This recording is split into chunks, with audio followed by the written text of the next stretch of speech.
Netanyahu के घर पर हुआ हमला। क्या इजराइल के प्रधानमंत्री को खत्म करना चाहता है हिजबुल्लाह? क्या इस हमले के बाद हिंसा की आग और भड़केगी? नमस्कार, मैं हूं आशीष त्रिपाठी। न्यूज़ 18 के सोशल मीडिया प्लेटफॉर्म पर आप सभी का बहुत स्वागत है और इन सवालों का जवाब तलाशने की कोशिश करेंगे इस पूरे वीडियो में। दरअसल जानकारी ये मिली कि इजराइल के प्रधानमंत्री बेंजामिन नेतन्याहू के घर पर हमला हुआ और ये हमला ड्रोन से किया गया। इजरायली डिफेंस फोर्स की तरफ से इस बात की पुष्टि की गई कि ये हमला जो किया गया ये ड्रोन से हमला किया गया और इजराइल के प्रधानमंत्री के ऑफिस की तरफ से भी ये जानकारी दी गई कि हमला प्रधानमंत्री को नुकसान पहुंचाने की उम्मीद से किया गया था, लेकिन ड्रोन चूका है या फिर जानबूझकर इसे चेतावनी के तौर पर बेंजामिन नेतन्याहू के घर के ठीक पास में ब्लास्ट किया गया। ये अभी राज है, लेकिन जो बातें खुलकर सामने आई हैं उसमें ये पता चला कि इस वक्त जो स्थिति बनी हुई है उस स्थिति में बेंजामिन नेतन्याहू के घर पर हमला किए जाने का सीधा सा जो अर्थ है वो है आईडीएफ को चुनौती देना। बताया जा रहा है कि भी ड्रोन से जो हमला किया गया प्रधानमंत्री बेंजामिन नेतन्याहू के सिजेरिया स्थित आवास को निशाना बनाकर किया गया था और चूंकि उनका ये निजी आवास है और इसे निशाना बनाने की कोशिश की गई और सिजेरिया इलाके में शनिवार सुबह विस्फोट की जोरदार आवाज़ सुनी गई और इस आवाज़ के बाद पूरा इलाका दहल उठा। दरअसल 3 ड्रोन्स लॉन्च किए गए थे। दावा ये किया जा रहा है कि लेबनान की तरफ से ये लॉन्च किया गया और आईडीएफ का ये कहना है कि ये हमला हिजबुल्लाह की तरफ से किया गया हो सकता है, क्योंकि हिजबुल्लाह के लड़ाकों को चुन चुन कर आईडीएफ मार रहा है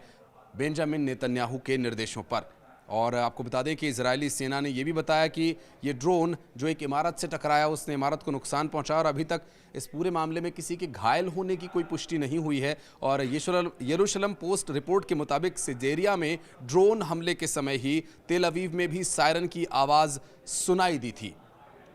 पूरी दुनिया की जो वर्ल्ड मीडिया है उसकी तरफ से भी जानकारी अब सामने आ रही है। बताया जा रहा है कि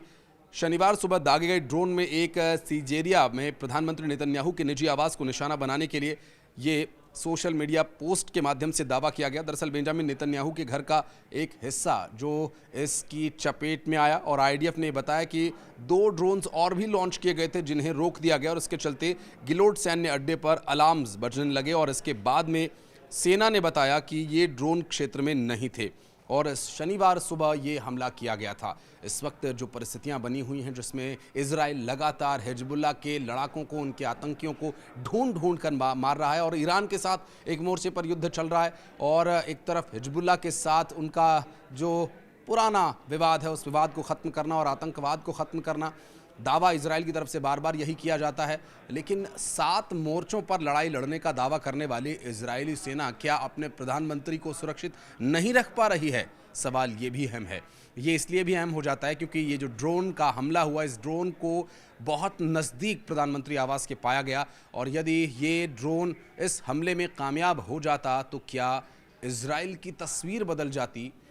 जिस तरह से बेंजामिन नेतन्याहू इजराइल का इस वक्त नेतृत्व कर रहे हैं, क्या उनके प्रधानमंत्री पर हुए इस हमले में परिस्थितियां कुछ और भी हो सकती थीं? बहरहाल इस वक्त ऐसी कोई स्थिति बनती नजर नहीं आई। हालांकि बेंजामिन नेतन्याहू पूरी तरह से सुरक्षित हैं क्योंकि उस वक्त घर पर भी मौजूद नहीं थे और इस वक्त इस परिस्थिति में यदि ये ड्रोन कामयाबी से अपने टारगेट पर पहुंच भी जाता तो भी बेंजामिन नेतन्याहू पूरी तरह से सुरक्षित रहते। हालांकि इस हमले के बाद से अब आईडीएफ और ख़ासकर बेंजामिन नेतन्याहू की सुरक्षा में लगे जो फोर्स के कर्मचारी हैं वो और भी ज़्यादा सतर्क हो गए हैं और जो इंटेलिजेंस है इजराइल की वो और भी ज़्यादा मुस्तैदी के साथ काम करने लगी है। लेकिन अब पलटवार के लिए तैयार है इजराइल की सेना और इजराइल की सेना की तरफ से दावा ये किया जा रहा है कि इस हमले का न सिर्फ करारा मुंहतोड़ जवाब दिया जाएगा बल्कि जवाब ऐसा होगा कि दोबारा से कोई पलटवार करने की कोशिश भी न कर पाए। हालांकि इस वक्त मिडिल ईस्ट में आग हिंसा की धधक रही है, लेकिन अमेरिका, भारत समेत दुनिया के कई बड़ी जो पावर हैं उनका ये प्रयास बार बार रहा है कि वो शांति स्थापित करें। जिन क्षेत्रों में घायल लोग हैं जिन अस्पतालों में लोगों का इलाज चल रहा है उन एरियाज़ में हमला नहीं होना चाहिए। मानवता की कम से कम इतनी लाज तो इन्हें रखनी ही होगी, चाहे हिजबुल्लाह की तरफ से किए जा रहे वो मिसाइली हमले हों, ड्रोन्स के हमले हों, लेबनान की तरफ से किए जा रहे हमले हों, या फिर जवाब में IDF और या इजराइल की डिफेंस फोर्सेस की तरफ से की जा रही कोशिशें जो हमले में नज़र आती हैं, परिलक्षित होती हैं, उनके द्वारा किया जा रहा काम हो। इन सभी को शांत करने के लिए बहुत बड़े स्तर पर कूटनीतिक फैसला लेने की आवश्यकता है, लेकिन ये बात